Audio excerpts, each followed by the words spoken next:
students, in previous lecture we seen ki how we find area of triangle using determinant. Okay, now we move on our next topic which is minors and cofactor. Okay, अब ये जो topic है वो अच्छे से learn करना क्योंकि इसके आगे के जो सारे टॉपिक है वो इसके साथ रिलेटेड. दैट मीन्स कि फर्स्ट आप लोगों को लर्न करना है माइनर एंड कोफैक्टर. उसके बाद आप लोगों को फाइंड करना है इनवर्स ऑफ मैट्रिक्स. जैसे कि हमने पहले inverse of matrix already third chapter में किया हुआ है, वही चीज अब हमें माइनर एंड कोफैक्टर का यूज करके सेकेंड मेथड से करनी है. ओके, सो वो नेक्स्ट जो टॉपिक है उसमें भी आप लोगों को इसकी जरूरत पड़ेगी. उसके बाद हम लोग लीनियर इक्वेशन का सॉल्यूशन करेंगे तो उसमें भी हमें माइनर्स एंड कोफैक्टर्स फाइंड करने पड़ेंगे. ओके, सो इसके पीछे की जो भी 3 एक्सरसाइज है वो सारी एक दूसरे के साथ रिलेटेड है. सो अच्छे से यहाँ से शुरू करके 4.6 तक सारे टॉपिक्स कंटिन्यू में अच्छे से लर्न करना. ओके, सो देखते हैं फर्स्ट वन इज कि what is minor and what is cofactor.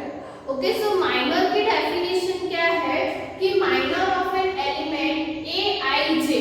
हमें पता है कि हम डिटरमिनेंट दैट मींस की मैट्रिक्स का जब हम डिटरमिनेंट लेते हैं उसके एलिमेंट्स किस फॉर्म में लेते हैं, ए आई जे इस टाइप में, small a 1 1 1 2 1 3 and so on. Okay, so A I J के अगर माइनर की हमें बात करनी हो तो माइनर क्या होगा कि is the determinant obtained by deleting its ith row and jth column in which a I j lies. In short हम अब तक जैसे डिटरमिनेंट 3/3 या 2/2 का सॉल्व करते थे तो हम क्या करते थे, एलिमेंट और उसके साथ उसकी वो जो एलिमेंट जिस रो या तो कॉलम में लाई कर रहा है उसको हम लोग निग्लेक्ट करके बाकी का जो पोर्शन बचता था उसको सॉल्व करते थे.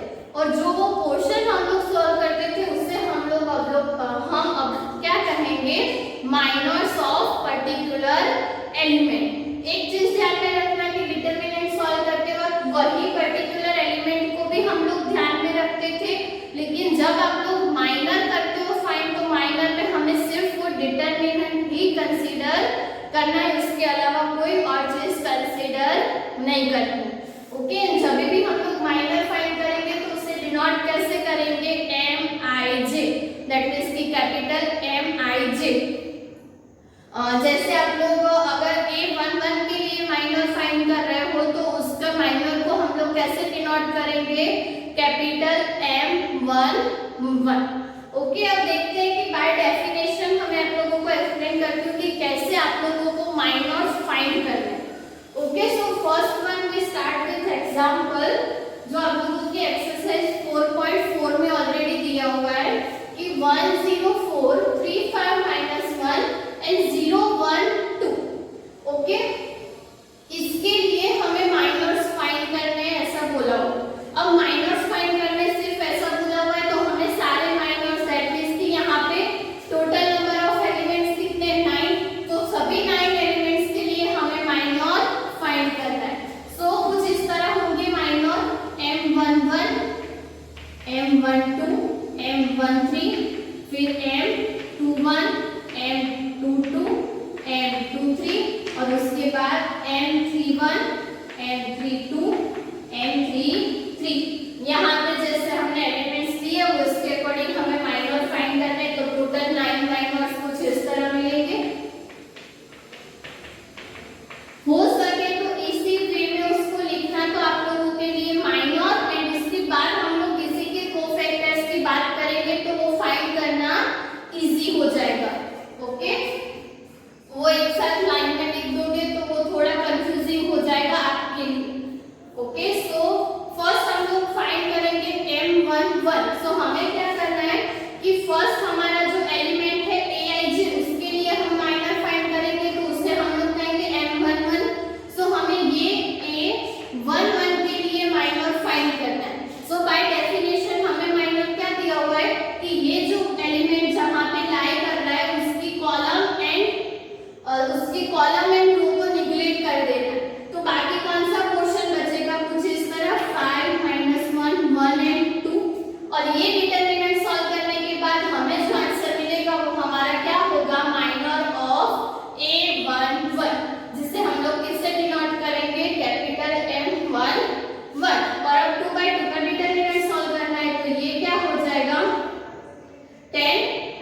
प्लस 1 दैट मीन्स की 11। ओके, अब सेम वे में M12 तो ये 0 है, तो 0 के साथ मतलब कि ये डिटरमिनेंट कौन सा होगा 3 माइनस 1 0 एंड 2। अब ऐसा नहीं है कि 0 के साथ ये मल्टीप्लाई होगा तो 0 हो जाएगा। हाँ, हमें एलिमेंट को कंसीडर नहीं करना है, हमें सिर्फ उसके साथ जो निगलेक्ट करने के बाद जो सिर्फ 2/2 का डिटरमिनेंट बचेगा हमें सिर्फ उसको ही कंसीडर करना है। और 2/2 के लिए तो और भी इजी हो जाएगा क्योंकि वहां पे कोई डिटरमिनेंट सॉल्व करना ही नहीं। सपोज ऐसा कुछ दिया हुआ है कि 1 2 3 4, सो यहाँ पे हम लोग A11 के लिए M11 फाइंड कर रहे हैं। तो A11 क्या है 1, तो 1 वाले रो एंड कॉलम को निगलेक्ट करेंगे तो डायरेक्ट आंसर 4 मिल जाएगा। सेम M12 क्या मिलेगा 3। समझ में आ रहा है, 2/2 के लिए और भी इजी हो जाएगा। M21 के लिए 2 आंसर होगा और M22 के लिए 1 आंसर होगा। ओके, सो अगर 2/2 का डिटरमिनेंट दिया हुआ है तो आप लोग easily minors and cofactor minors find कर सकते हो। ओके, सेम अब यहाँ पे क्या होगा, सो ये 6 माइनस 0 प्लस 0, तो ये क्या होगा 6। ओके, फिर उसके बाद M13 दैट मींस कि ये 4 के लिए, सो 3 5 0 1 ऐसा कुछ होगा। सो ये 3 माइनस 0, सो क्या मिलेगा 3। उसके बाद M21 दैट मींस कि ये 3 के लिए अगर हम लोग सॉल्व कर रहे हैं तो ये वाली रो एंड कॉलम को निगलेक्ट करना है, तो 0 माइनस 4 होगा। ओके, सो यहाँ पे हमें क्या मिलेगा -4। ओके, मैं डायरेक्टली लिख रही हूँ, आप लोगों को ऐसे 2/2 के डिटरमिनेंट सॉल्व करके लिखना है। आई होप कि अब आप लोगों को इजीली समझ में आ गया होगा कि कैसे करना है। ओके, M22 अगर हमें फाइंड करना है तो ये 5 एलिमेंट के लिए हमें डिटरमिनेंट सॉल्व करना है, तो क्या होगा 1 4 0 2 यही एलिमेंट्स होंगे। सो 2 माइनस 0 दैट मींस की 2। अब उसके बाद हमें क्या करना है M23 फाइंड करना है। सो A23 के लिए फाइंड करेंगे तो ये 1 ये कॉलम को निगलेक्ट करना है, तो 1 माइनस 1 दैट मींस की 1 माइनस 0 दैट मींस की 1। उसके बाद M31 दैट मींस की ये 0 के लिए सॉल्व करना है, तो ये 0 माइनस 20, तो यहाँ पे क्या मिलेगा -20। अब M32 फाइंड करना है, सो 1 के लिए अगर हम लोग फाइंड करेंगे सो -1 -12 ऐसा होगा। ये -1 और माइनस करके -12, तो -12 -1 तो वो -13 होगा। एंड उसके बाद लास्ट एलिमेंट के लिए सो 5 माइनस 0 होगा, सो क्या मिलेगा हमें -5। सो इस तरह से हम लोग सभी एलिमेंट के लिए माइनर फाइंड कर सकते हैं। याद रखना गलती से वो एलिमेंट को उसके साथ मल्टीप्लाई मत कर देना, आप लोगों को सिर्फ 2/2 का डिटरमिनेंट ही सॉल्व करना है। ओके, सो आप लोगों को माइनर्स मिल जाएंगे, उसे कैपिटल N से डिनोट करना है। ओके, अब आप लोगों ने अगर माइनर फाइंड कर लिया है तो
A22, A23, A31, A32 and A33।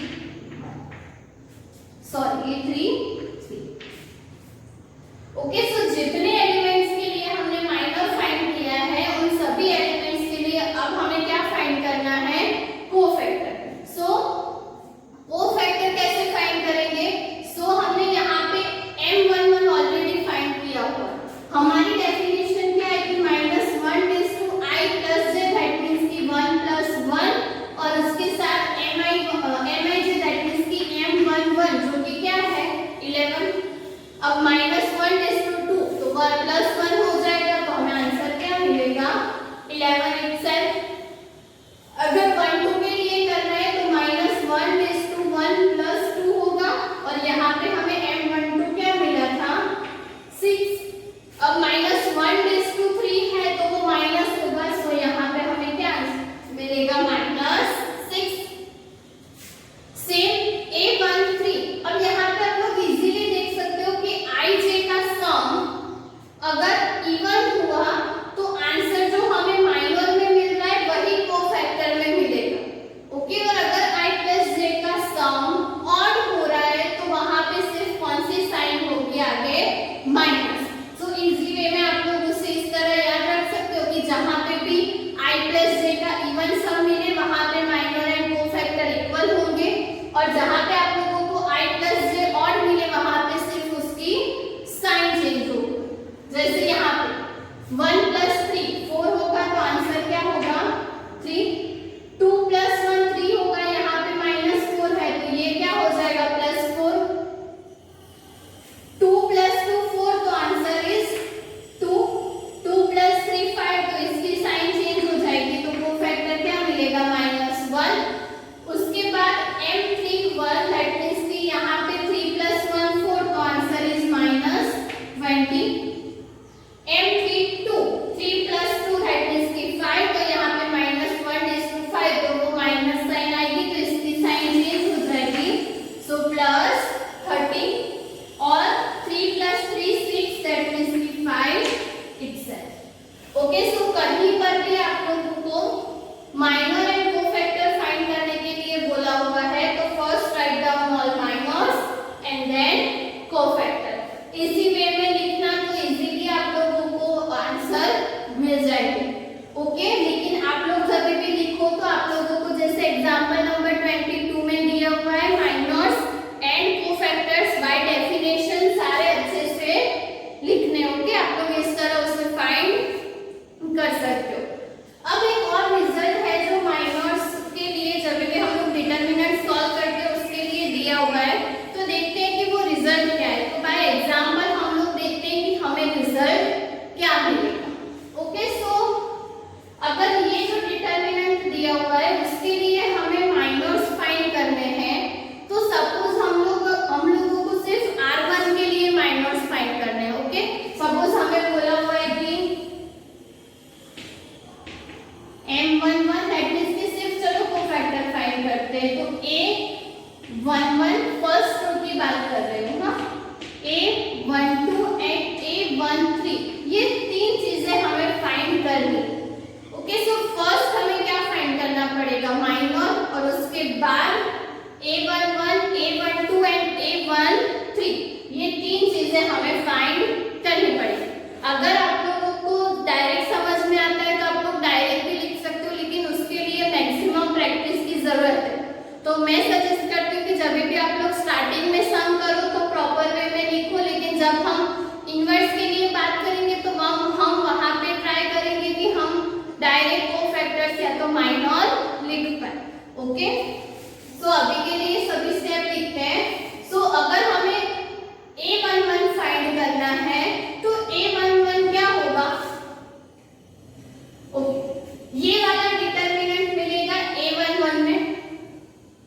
Okay, चलो कर उसके लिए पहले हमें M11 फाइंड करना पड़ेगा। M11 हमें क्या मिलेगा A22 A23 A32 A33 ऐसा कुछ मिलेगा। अभी इसको ऐसे ही रहने दो क्योंकि क्योंकि आगे हमें इसकी जरूरत पड़ेगी। और इसको अगर A11 में कन्वर्ट करना है सो A11 जो है वो एज इट इज रहेगा, क्योंकि 1 + 1 = 2, तो वो पॉजिटिव का पॉजिटिव ही रहेगा। सो ये क्या हो जाएगा A22 A23 A32 A33। Same way में हमें A12 फाइंड करना है। सो M12 क्या होगा? सो इसके लिए हमें सॉल्व करना है, तो A21 A23 A31 and A33। अब इसके लिए अगर हमें A12 फाइंड करना है तो आगे कौन सी साइन होगी? माइनस, क्योंकि 1 + 2 = 3, तो -1:3 करोगे तो -1, और बाकी determinant as it is A21 A23 A31 and A33। And same way में M13 अगर फाइंड करना है तो A21 A22 A31 and A32। Okay, अब M13 फाइंड करना है, 3 + 1 4 होगा, तो A13 भी हमें क्या मिलेगा? सेम। सो A21 A22 A31 A32। Okay, अब ये तीन चीजें हमें मिल गई। अब सपोज करो कि आप लोगों को ये डिटरमिनेंट का आंसर फाइंड करना है। ओके, सो हम उसे अकॉर्डिंग टू फर्स्ट रो अगर सॉल्व करेंगे तो हमें क्या मिलेगा कि डेल्टा = फर्स्ट रो के अकॉर्डिंग सॉल्व करते हैं तो A11 उसके साथ डिटरमिनेंट कौन सा होगा? A22 A23 A32 A33 minus A12 उसके साथ डिटरमिनेंट कौन सा होगा? सो A21 A23 A31 and A33 plus A13। ये पूरा हम लोग डिटरमिनेंट सॉल्व कर रहे हैं अकॉर्डिंग टू फर्स्ट रो। सो यहाँ पे क्या होगा? A21 A22 A31 A32। अब आप लोग अगर ध्यान से देखोगे तो ये जो डिटरमिनेंट है वो हमारा फर्स्ट वन जो है वो A11 है, सेकेंड वन जो है वो A12 है एंड थर्ड वन जो है वो A13 है। तो ये तीनों डिटरमिनेंट की जगह हम लोग ऐसा लिख सकते हैं कि A11 उसके साथ कैपिटल A11, ये भी माइनस यहाँ भी माइनस, तो अल्टीमेटली क्या हो जाएगा? Plus A12 capital A12 and plus A13 capital A13। याद रखना कि स्मॉल a जो है वो एलिमेंट्स है एंड कैपिटल A जो है वो कोफैक्टर्स है पर्टिकुलर एलिमेंट्स के लिए। तो आप अगर देखोगे तो जब भी हमें डेल्टा फाइंड करना है तो डेल्टा = हमें क्या मिला? A11 उसका कोफैक्टर A11 प्लस A12 उसका कोफैक्टर A12 प्लस A13 उसका कोफैक्टर A13। अब ये किसके लिए है? R1 के लिए। अब आप लोग ऐसा कर सकते हो कि अगर हमें कोई भी डिटरमिनेंट फाइंड करना है हम लोगों को, सो डिटरमिनेंट = हम लोग इस तरह से लिख सकते हैं कि sum of products of elements R1। ये क्या है? R1 के एलिमेंट्स के प्रोडक्ट का सम है। ओके, सो हम लोग इसे कह सकते हैं कि sum of products of elements of R1 with their corresponding cofactors. So इसको हम लोग इस तरह से लिख सकते हैं, दैट मींस कि अगर आप लोगों को डेल्टा फाइंड करना हो बाय यूजिंग कोफैक्टर तो आप लोग सिर्फ ये वाली फॉर्मूला यूज करके फाइंड कर सकते हो। आप लोगों ने कोफैक्टर फाइंड किए और फिर यहाँ पे सिर्फ वैल्यू रखोगे तो आप लोगों को डिटरमिनेंट का आंसर डायरेक्टली मिल जाएगा। सो डेल्टा = इसको एज ए फॉर्मूला ध्यान में रखना। ओके, ये R1 के लिए, और 5 वेज में भी हम लोग यही फॉर्मूला लिख सकते हैं। 4R2 दैट मींस कि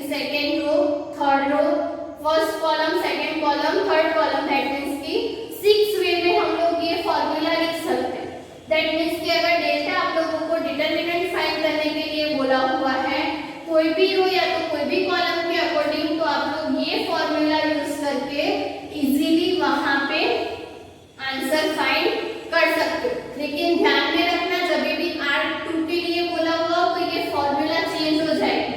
R2 के लिए क्या होगा, A21 उसके साथ कैपिटल A21, जो एलिमेंट्स होंगे ना R2 में उसी के साथ मल्टीप्लिकेशन में उसका कोफैक्टर होगा एंड देन तीनों का एडिशन। ओके, सो ये फॉर्मूला आप लोगों को ध्यान में रखनी है। एक और चीज की, अगर उसी के वही एलिमेंट के साथ अगर उसका कोफैक्टर नहीं हुआ तो उस केस में सारे आंसर क्या हो जाएंगे, जीरो। कि सपोज आप लोगों को ऐसा कुछ दिया हुआ है कि A11 के साथ A21, A12 के साथ A31 प्लस A13 के साथ A32, ऐसा कुछ आप लोगों को दिया हुआ है, तो इस फॉर्मूला में delta is equals to always answer क्या हो जाएगा, जीरो। इन शॉर्ट की एलिमेंट्स के साथ उसका ही कोफैक्टर लोगे तो डेल्टा मिलेगा, लेकिन एलिमेंट्स के साथ कोई दूसरा कोफैक्टर मल्टीप्लिकेशन में लोगे तो आंसर क्या हो जाएगा, जीरो। तो इसको भी एज अ रिजल्ट आप लोगों को ध्यान में रखना है। ओके, सो इस तरह के एग्जांपल आप लोगों के 4.4 में दिए हुए हैं, सो वो आप लोगों को ध्यान खुद से करने हैं। मैं अभी आप लोगों को क्वेश्चन नंबर 3 करवाती हूँ, जहाँ पे आप लोगों को ये फॉर्मूला यूज करना है। ओके, सो देखते हैं कि हम कैसे इसको इम्प्लीमेंट कर सकते हैं सम में। सो क्वेश्चन में आप लोगों को कुछ ऐसा दिया हुआ है कि using cofactor of elements of second row. So हमें वो सेकेंड रो के लिए सॉल्व करना है। ओके, सेकेंड रो के लिए सॉल्व करना है। डेल्टा इज इक्वल्स टू हमें दिया हुआ है 5 3 8, देन 2 0 1 1 2 3, ऐसा हमें दिया हुआ है। हमें सेकेंड रो के लिए ये पूरा फाइंड करना है। सो पहले तो सेकेंड रो के लिए फॉर्मूला कौन सी होगी, तो एलिमेंट हमने देखा था कौन कौन से होते, ना याद हो तो सेकेंड रो के एलिमेंट्स लिख लो, A21 A22 एंड A23, उसके साथ उसी का कोफैक्टर दैट मींस कि A21 A22 A23। तो ये इस टाइप की हमारी कुछ फॉर्मूला होगी। अब A21 A22 एंड A23 तो हमें दिया हुआ है, तो हमें फाइंड क्या करना है, उसके कोफैक्टर्स फाइंड करना है। ओके, सो फर्स्ट आप लोगों को क्या फाइंड करना है, M21। सो M21 क्या होगा, सो 2 के लिए हमें फाइंड करना है ये वाले एलिमेंट्स के लिए। हाँ, सो उसके लिए ये रो एंड ये कॉलम कैंसिल हो जाएगी, तो यहाँ पे क्या मिलेगा, 3 3 9 एंड 8 2 16।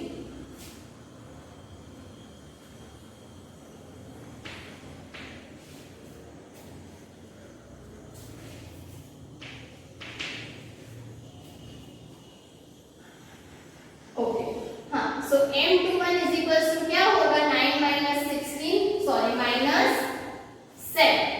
ओके, सो अब हमें क्या फाइंड करना है, capital A21। So capital A21 that means कि -1 के साथ अब 2 प्लस 1 3 है, तो माइनस माइनस क्या हो जाएगा प्लस। सो एक हमने एलिमेंट फाइंड कर लिया कि A21 हमें क्या मिलेगा, 7। अब सेम हमें फाइंड करना है पहले M22। सो M22 0 के लिए, सो 0 वाली रो एंड कॉलम निगलेक्ट करेंगे तो ये 50 और उसके बाद यहाँ पे -8। ओके, सो यहाँ पे भी हमें क्या मिलेगा, +8।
Okay, A21 which is 2, capital A21 that means the 7 plus A22 that means the 0, उसके साथ A22 7 plus A23 1 and उसके साथ minus 7. ओके, सो ये क्या हो जाएगा 14 plus 0 minus 7. तो अल्टीमेटली आप लोगों को क्या करना है 14 minus 7. सो डेल्टा का आंसर हमें क्या मिलेगा 7. आप लोग डायरेक्टली डिटरमिनेंट सॉल्व करोगे तो यही आंसर मिलेगा. लेकिन एक चीज ध्यान में रखना कि जब भी आप लोगों को क्वेश्चन में बोला हुआ हो कि using cofactors of elements, then आप लोगों को यही मेथड से डिटरमिनेंट सॉल्व करना है. ओके, अगर नहीं करोगे तो एग्जाम में कोई भी मार्क्स आप लोगों को नहीं मिलेगा. सो ये चीज खास ध्यान में रखना. ओके, सो आई होप कि आप लोगों को माइनर्स एंड कोफैक्टर्स में समझ आया होगा. मैंने जो दो रिजल्ट बताए वो भी आप लोगों को ध्यान में रखना है. एंड एक्सरसाइज 4.4 के बाकी के जो 2-3 छोटे-छोटे सम एंड एग्जांपल है वो आप लोगों को होमवर्क में करने. ओके, नेक्स्ट हम लोग एडजॉइंट ऑफ मैट्रिक्स की बात करेंगे और एडजॉइंट और उसके बाद इनवर्स किस तरह से फाइंड करना है वो. Okay, thank you.